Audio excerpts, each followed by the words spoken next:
অফিসে ইংলিশে কথা বলা নিয়ে আমাদের সবার মধ্যে অনেক ভয় কাজ করে যে আমরা যখন একটা নতুন অফিসে জয়েন করব তখন কিভাবে কথা বললে সেটা স্মার্ট শোনাবে বা কিভাবে ইংলিশে সেখানে আমরা কথা বলতে পারি, কিভাবে আরও স্মার্ট শোনাতে পারি। সেই কারণে আজকে আমরা কিছু ইজি বাক্য ডিসকাস করব, যে বাক্যগুলো আমরা খুবই সহজে চাইলেই কিন্তু আমাদের অফিসে, নতুন একটা অফিসে যখন আমরা জয়েন করি তখন আমরা সেই বাক্যগুলো ইউজ করে নিজেদেরকে ইন্ট্রোডিউস করতে পারি, অন্যদের সাথে কথাও বলতে পারি। সো একদম প্রথম বাক্যটা খুবই সহজ, এটা আমাদের ঘরে বসে স্পোকেন ইংলিশের চ্যাপ্টার নম্বর 55-এ আছে, যেই চ্যাপ্টারটাতে আমি ডিসকাস করেছি যে কিভাবে আমরা খুবই সহজ একটা নতুন অফিসে যখন যাই তখন আমরা অফিসে কিভাবে ইংলিশে কথা বলতে পারি। একদম প্রথমে একটা সিচুয়েশন, যেই সিচুয়েশনটা হলো যে আপনি একটা অফিসে গেলেন, আপনার নিজেকে ইন্ট্রোডিউস করতে হচ্ছে। তো আপনি অনেকগুলোভাবেই কিন্তু নিজেকে ইংলিশে ইন্ট্রোডিউস করা যায়। আমরা কিন্তু অনেকগুলো ক্লাসে অলরেডি দেখেছি যে কত সহজ উপায়ে আমরা চাইলেই ইংলিশে ইন্ট্রোডিউস করতে পারি। একদম ইজি একটা বাক্য দিয়ে স্টার্ট করি। মনে করেন নতুন একজনের সঙ্গে দেখা হলো, আপনি নিজেকে ইন্ট্রোডিউস করতে চান, আপনি বলতে পারেন hi, I am dash.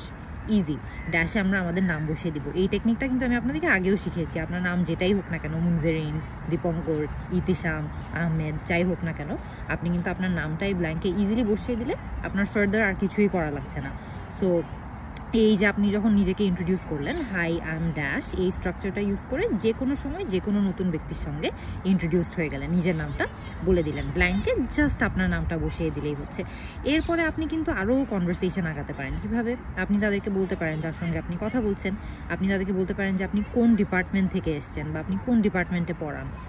I am from the dash department.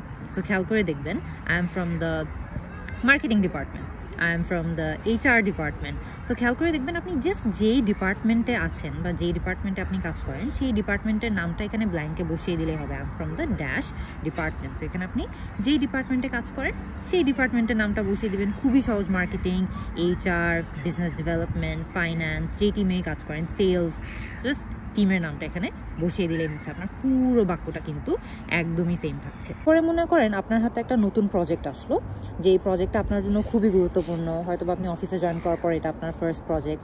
So আপনি যার সাথে কথা বলছেন তার সঙ্গে কমিউনিকেট করে বলতে চাচ্ছেন যে এই প্রজেক্টটা আপনার জন্য খুবই ইম্পর্টেন্ট বা এই প্রজেক্টটা আপনার জন্য অনেক একটা সিগনিফিকেন্ট একটা প্রজেক্ট। কীভাবে বলতে পারেন? I want this new project to be a success.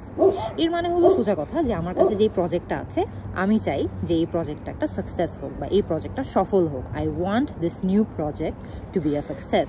আপনি আরেকটু স্মার্ট শোনাতে চাইলে কিন্তু এটাও বলতে পারেন, I have my dash eyes on the ball. I have my eyes on the prize. So খেয়াল করে দেখবেন, having your eyes on the বলস অথবা having your eyes on the prize, এই সবগুলো ফ্রেজের, এই সবগুলো ইডিয়ামের অর্থ হলো কিন্তু যে আপনি খুবই ফোকাসড, আপনার একদম চোখ হচ্ছে যে ফোকাসের, মানে আপনি যেই জিনিসের উপর, যে প্রজেক্টের উপর ফোকাস করছেন বা যে এইমের উপর ফোকাস করছেন, আপনি পুরোপুরি ওই জিনিসটার উপর মনোযোগী হয়ে আছেন। আপনার মাথায় অ্যাকচুয়ালি আর কিছুই নেই, শুধু ওই প্রজেক্টটাই কাজ করছেন বা শুধু ওই প্রজেক্টটা নিয়েই আপনি চিন্তা করছেন। So I have my eyes on the ball অথবা I have my eyes on the prize, সবগুলোর অর্থ হলো যে আমি পুরোপুরি এই প্রজেক্টটার উপর ফোকাস। এরপরে মনে করেন আপনি আপনার কোনো কলিগকে জিজ্ঞেস করতে চাচ্ছেন যে সে কোনো একটা প্রজেক্ট টাইম মতো শেষ করেছে নাকি। খুবই কমন একটা সিচুয়েশন, আমরা সবাই অনেক ধরনের প্রজেক্টে ইনভলভ থাকি অফিসে। সো আপনি আপনার কলিগকে কিন্তু জিজ্ঞেস করতেই পারেন যে একটা প্রজেক্ট সে টাইম মতো শেষ করতে পেরেছে নাকি। Did you finish the project dash, did you finish the project in time, did you finish the project on time. এখানে কিন্তু ইন টাইম আর অন টাইমের মধ্যে খুব সুন্দর একটা পার্থক্য আছে। যখন আমরা ইন টাইম বলি তখন আমরা মিন করি যে সময় থাকতে থাকতে কি আপনি প্রজেক্টটা শেষ করতে পেরেছেন নাকি। আর যখন আমরা অন টাইম বলি তখন আমরা বলি যে একদম কাটায় যেই সময় আপনার প্রজেক্টটা শেষ করার কথা ঠিক সেই সময় আপনি প্রজেক্টটা শেষ করতে পেরেছেন নাকি। সো খেয়াল করে দেখবেন যে কোনো প্রজেক্ট যদি আপনার সকাল 8টার সময় শেষ করার কথা থাকে তাহলে আপনি অন টাইম যখন বলবেন তখন আপনি মিন করবেন যে ঠিক কাটায় 8টার সময় ওটা শেষ হয়ে গিয়েছিল নাকি। আর আপনি যখন ইন টাইম বলবেন তখন আপনি মিন করবেন যে সময় থাকতে থাকতে, যে হয়তো বা 8টার ঠিক আগে বা সময় থাকতে থাকতে আপনার শেষ হয়েছে নাকি। তো আপনি আপনার কলিগকে যখন জিজ্ঞেস করতে চান যে সে একটা প্রজেক্ট সময়ের মধ্যে শেষ করেছে নাকি, did you finish the project in time, did you finish the project on time, এগুলো ব্যবহার করেও কিন্তু তাকে এটা জিজ্ঞেস করতে পারবেন। একটা খুব কমন সিচুয়েশন আমরা অফিসে সবসময় পড়ি। সো সেই কমন সিচুয়েশনটা হচ্ছে, মনে করেন আপনারা একটা মিটিংয়ে আছেন, মনে করেন আপনারা কোনো একটা মিটিং চলছে, কেউ একজন কিছু একটা বললো অ্যান্ড আপনি কোনো এক কারণে সে কি বলেছে এটা পুরোপুরি শুনতে পারেনি বা সে কি বলেছে আপনি স্পষ্ট বুঝতে পারেননি। এই সিচুয়েশনটাতে কিন্তু অনেকভাবে আপনি আপনার ক্ল্যারিফিকেশনটা চেতে পারেন বা তাকে হয়তো বা বলতে পারেন যে সে যে কথাটা বলেছে সে যাতে ওই কথাটা আরেকবার রিপিট করে। কি বলতে পারেন? I'm sorry, I didn't quite catch that. I'm sorry, I didn't quite catch that. এর মানে হলো যে আমি কথাটা ঠিকমতো বুঝতে পারিনি। Could you please dash? Could you please say that again? এর মানে হলো যে আপনি কি কথাটা আরেকবার বলতে পারবেন? Could you please repeat that? আপনি এই কথাটা আরেকবার বলতে পারবেন? সো অর্থ কিন্তু same. Could you please say that again? Could you please say that one more time? Could you please repeat that? সবগুলোরই অর্থ হচ্ছে যে আপনি কি কথাটা আরেকবার বলতে পারবেন নাকি। সো এভাবে কিন্তু যে কোনো সিচুয়েশনে আপনি এটা আরেকবার ক্ল্যারিফিকেশন চাওয়ার জন্য ব্যবহার করতে পারেন। আপনারা অনেকেই হয়তো ভাবছেন যে এই ক্লাসটা আমি কোথায় বসে নিচ্ছি, এখানে এত আওয়াজ কেন। সো আমি আপনাদেরকে একটু দেখাতে চাই যে আমার আশেপাশে কি আছে। সো আমি একটা গার্ডেনে বসে বসে, গার্ডেনও না, এটা অ্যাকচুয়ালি একটা পার্ক। সো আমি একটা পার্কে বসে বসে বেসিক্যালি এই ক্লাসটা নিচ্ছি। সেখানে খেয়াল করে দেখবেন যে জায়গাটাতে অ্যাকচুয়ালি অনেক পাখি উড়াউড়ি করছে। দের ইজ আ লেক, অনেকগুলো পাখি। সো আমি মোটামুটি এই নেচারের মধ্যেই আপনাদের ক্লাসটা নিচ্ছি, অ্যান্ড এই কারণে এখানে অনেক আওয়াজ। সো এরপরে আরেকটা খুব ইন্টারেস্টিং সিচুয়েশন আমরা ইমাজিন করতে পারি। মনে করেন আপনি অফিসে আছেন, এরকম অনেকবারই কিন্তু হয় যে আপনি আপনার কোনো কলিগকে বা আপনি আপনার কোনো টিম মেম্বারকে প্রশংসা করতে চান যে সে খুব একটা ভালো পয়েন্ট রেজ করেছে, সে খুব ভালো একটা কথা বলেছে। এটাও কিন্তু খুব কমন একটা সিচুয়েশন। আপনি সেই সিচুয়েশনেও কিন্তু তাদেরকে প্রশংসা করতে পারেন। কীভাবে? That's an excellent point dash. So এখানে ড্যাশটাতে আপনি কিন্তু যে কোনো সময় যে কোনো মানুষের নাম বসিয়ে দিতে পারবেন। That's an excellent point Anisha, that's an excellent point Munjerin. So এইভাবে করে আপনি যাকে প্রশংসা করছেন তার নামটা জাস্ট বসিয়ে দিলেই হবে। আপনি আরেকটু অ্যাডভান্সড হতে চাইলে কিন্তু তার সাথে এটাও বলতে পারেন যে আপনি তার সঙ্গে একদম একমত। I totally agree with you on that. That's an excellent point Itisham, I totally agree with you on that. এর মানে হলো যে তুমি খুব ভালো একটা পয়েন্ট রেজ করেছো, আমি এই পয়েন্টে তোমার সাথে একদমই একমত। তো যখনই আপনি আপনার অফিসে কারোর সঙ্গে আপনার সম্মতি প্রকাশ করতে চাইবেন তখন কিন্তু সহজে এই বাক্যটাও ব্যবহার করতে পারবেন। মনে করেন যে সিচুয়েশনটা এর উল্টাটা হলো যে আপনি এমন একটা পরিস্থিতিতে আছেন যে আপনার কলিগের সঙ্গে আপনি একমত নয়, সে কিছু একটা বলবো, আপনি তার সাথে ডিসএগ্রি করছেন বা আপনার যে মতটা তার সঙ্গে মিলছে না বা মত যে অমিল হচ্ছে এটা আপনি প্রকাশ করতে চাচ্ছেন। এটা প্রকাশ করাও কিন্তু খুবই সহজ ইংলিশে। আপনি হয়তো বা বলতে পারেন I am sorry but I see it dash. I am sorry but I see it differently, যে দুঃখিত আমি আসলে ব্যাপারটা অন্যভাবে দেখছি।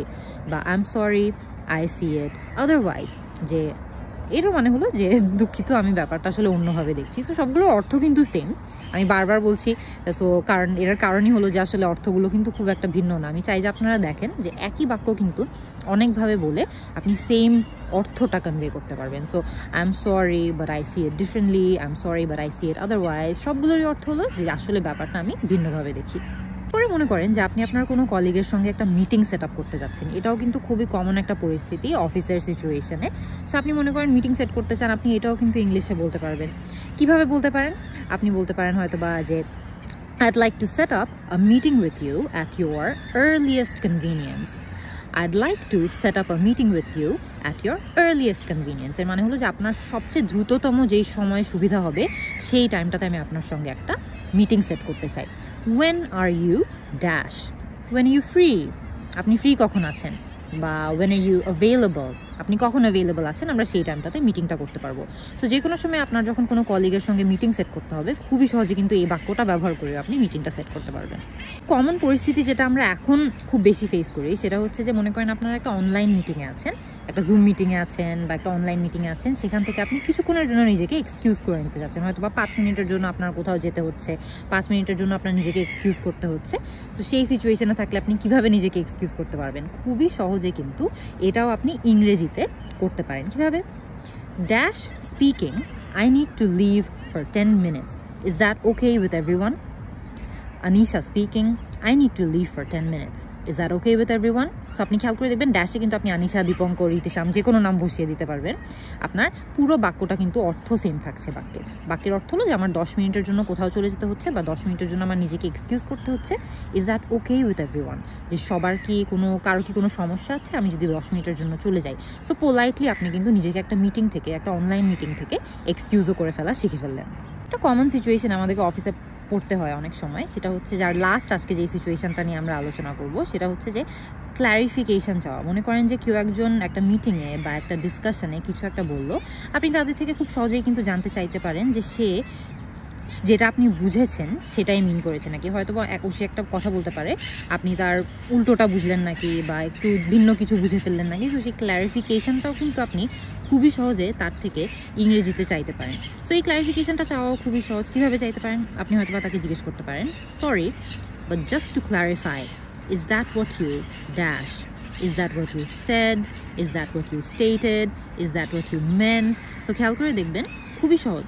Sorry but just to clarify এর অর্থ হচ্ছে যে জাস্ট আমি ক্ল্যারিফাই করতে চাচ্ছি। Is that what you said, আপনি কি এটা বলেছেন? Is that what you meant, আপনি কি এটা মিন করেছেন? Is that what you stated, আপনি কি এটা বলেছেন? সো খেয়াল করে দেখবেন ক্ল্যারিফিকেশন চাওয়াটাও কিন্তু খুবই সহজ ইংলিশে।